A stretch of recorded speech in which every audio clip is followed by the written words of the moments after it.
మహిలో జనులకు మహిమలు చాటి.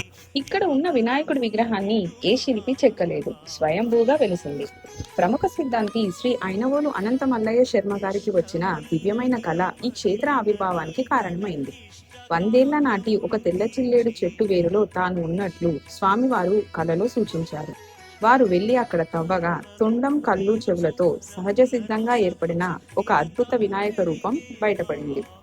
అలా లభ్యమైన ఈ స్వయంభూ వినాయక రూపాన్ని సిద్ధాంతి అనంత మల్లయ్య శర్మ గారు కాజీపేటకు తీసుకువచ్చి ప్రాణ ప్రతిష్ఠ చేశారు. అదే మన వరంగల్ జిల్లా కాజీపేటలో ఉన్న స్వయంభూ శ్రీ శ్వేతార్క మూల గణపతి దేవాలయం. ఇక్కడి మూల విరాట్టుకు 18.5 కిలోల వెండి కవచాన్ని అమర్చారు. అంతేకాకుండా ఈ ఆలయ ప్రాంగణంలో గణపతితో పాటు దాదాపు 29 ఉపాలయాలు ఒకే చోట కొలువై ఉన్నాయి. ఉపాలయాల్లో ఉన్నటువంటి దేవతామూర్తులను అమృతశిల అనే అరుదైన రాతితో చెక్కారు.